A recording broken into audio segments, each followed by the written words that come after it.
خپل لاس د ټیلینار نمبر را کړی دی او مخکې د مینو ګودر کې ملاقات اوس کېږي په کالج او په دفتر کې ملاقات او مخکې د ریبار په خوله خبرې به کېدلې وشي په انټرنیټ د غر په سر کې ملاقات نو دا په عاشقانو د خدای رحم کرم نه دی مخکې به کېدو چرته اختر کې ملاقات نو دا په عاشقانو د خدای رحم کرم نه دی مخکې به کېدو چرته اختر کې ملاقات او وخت کې د موبایل کې د 500 روپو بیلنس نو کېږي د سهار او مازدیګر کې ملاقات او چې هغه وخت رایاد چې اقبال جان خندا راشي او زمونږ به کېدو خوشي کنډر کې ملاقات او وې سرسر دا ننګوسو کې سفار اولیږه او جانانه به بلوټوت را د خندا راولېږه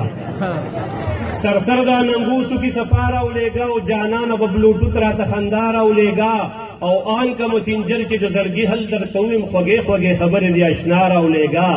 او مګه و چې شعر یې کوم چې زړه د رقیب چې یو ښکلی شان تصویر دې خامخا راولېږه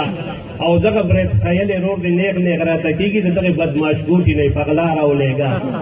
او مننه او زه اقبال جان خاص به د زړه مینه ماتومه ویښته دې د دې تور سونډي صفا راولېږه زمونږ په کلي کې یو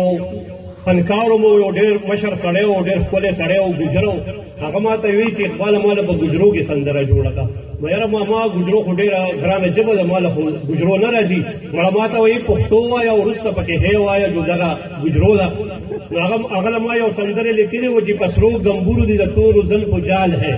پسرو گمبورو دی د تورو زلفو جال او په سر د زرین شال او په ځله د خالونه په لویه لار کې د پړتالې تو میرے گلل تلے والے تیرے دادا کا کیا مجالے په لویه لار کې د پړتالې تو میرے گلل تلے والے تیرے دادا کا کیا مجالے بے ځای لاس اچول بینه کې وبالې نو په سر د زرین شال او په ځله د خالونه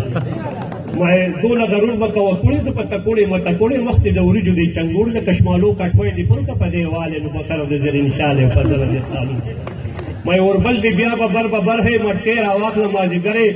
کرو تادی خالی گزرے خوار اقبال جان دی پدیدن پس لیوالے نو پسر دی زرین شالے پزر دی خالونا اگا کشر روٹ آواز کوئی غلام جان آپ دی کو کہنا کہ چاول خانک میں ڈالو مہمان تیار ہے